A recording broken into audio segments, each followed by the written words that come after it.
കേരളത്തിൽ താമര വിരിയില്ല എന്ന് പറഞ്ഞവർക്ക് മുന്നിൽ പുതിയ 3 ബിജെപി എംഎൽഎമാർ ഇന്ന് നിയമസഭയിലേക്ക്.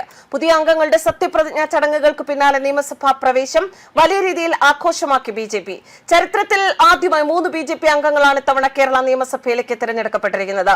പാളയം രക്തസാക്ഷി മണ്ഡപത്തിൽ പുഷ്പാർച്ചന നടത്തിയ ശേഷം പ്രവർത്തകർക്കൊപ്പം വലിയ പ്രകടനമായിട്ടാണ് ബിജെപി എംഎൽഎമാർ നിയമസഭാ മന്ദിരത്തിലേക്ക് എത്തിയത്.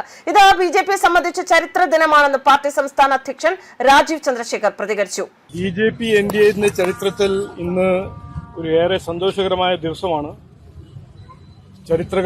ചരിത്രം സൃഷ്ടിക്കുന്ന ഒരു ദിവസമാണ്. ഇന്ന് 3 എംഎൽഎമാർ നിയമസഭയിൽ സത്യപ്രതിജ്ഞ എടുക്കുന്നു. അത് ഞങ്ങൾക്ക് എത്രയോ കൊല്ലമായി പാർട്ടിന്റെയും മുന്നണിയുടെ അധ്വാനത്തിന്റെ ഒരു ഫലമായിട്ട് ജനങ്ങളുടെ 30 ലക്ഷം ജനങ്ങളുടെ പിന്തുണയുടെ ഒരു ഫലമായിട്ട് ഞങ്ങൾ കാണുന്നത്.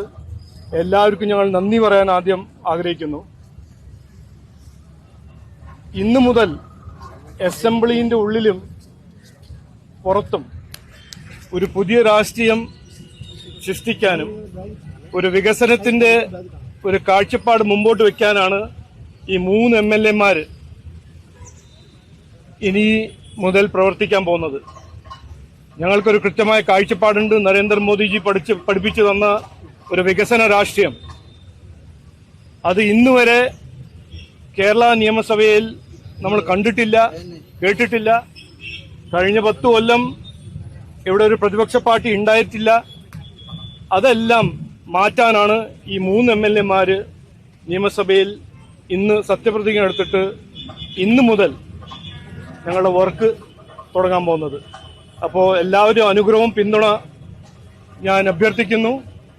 30 ലക്ഷം ജനങ്ങളുടെ സ്വപ്നങ്ങൾ, അതിനുവേണ്ടി അധ്വാനിക്കാനും പ്രവർത്തിക്കാൻ ഞങ്ങൾ 24 മണിക്കൂർ 365 ദിവസം പ്രവർത്തിക്കുന്ന ഞങ്ങൾ ഒരു വാഗ്ദാനം തരുന്നു.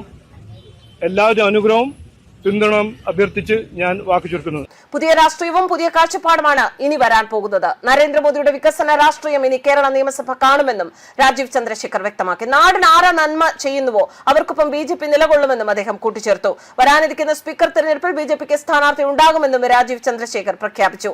ചാത്തന്നൂരിൽ നിന്നും വിജയിച്ച ഗോപകുമാറാണ് ബിജെപിക്ക് സ്പീക്കർ സ്ഥാനത്തേക്ക് മത്സരിക്കുക. അതേസമയം ബിജെപിയുടെ പാർലമെന്ററി പാർട്ടി നേതാവിനെ പിന്നീട് തീരുമാനിക്കുമെന്നും അദ്ദേഹം പറഞ്ഞു. ജനങ്ങളുടെ പ്രശ്നങ്ങളെ മുൻനിർത്തിയുള്ള പുതിയൊരു രാഷ്ട്രീയ സംസ്കാരത്തിലേക്ക് കേരളം മാറേണ്ടതുണ്ട് എന്ന് ബിജെപി സംസ്ഥാന അധ്യക്ഷൻ ഓർമ്മിപ്പിച്ചു. ജനങ്ങളുടെ അടിസ്ഥാന പ്രശ്നങ്ങളിൽ നിന്ന് ശ്രദ്ധ തിരിക്കാനുള്ള അനാവശ്യ വിവാദങ്ങളും പരസ്പരമുള്ള ആരോപണ രാഷ്ട്രീയവും സമൂഹത്തിന് ഒരു ഗുണവും ചെയ്യില്ല. രാഷ്ട്രീയ പാർട്ടികളും നേതാക്കളും ജനങ്ങളുടെ ജീവിത നിലവാരം മെച്ചപ്പെടുത്തുന്ന നയങ്ങൾക്കും വികസന പദ്ധതികൾക്കുമാണ് മുൻഗണന നൽകേണ്ടത്. തൊഴിൽ, വിദ്യാഭ്യാസം, ആരോഗ്യ സംരക്ഷണം, വിലക്കയറ്റം, ലഹരി വ്യാപനം, അടിസ്ഥാന സൗകര്യ വികസനം, ഇങ്ങനെ ജനങ്ങളുടെ ദൈനംദിന ജീവിതത്തെ നേരിട്ട് ബാധിക്കുന്ന വിഷയങ്ങളിലാകണം ഇനി രാഷ്ട്രീയ ചർച്ചകൾ ശ്രദ്ധ കേന്ദ്രീകരിക്കേണ്ടത്. ന്യൂസ് ഡെസ്ക് കർമ്മ ന്യൂസ്.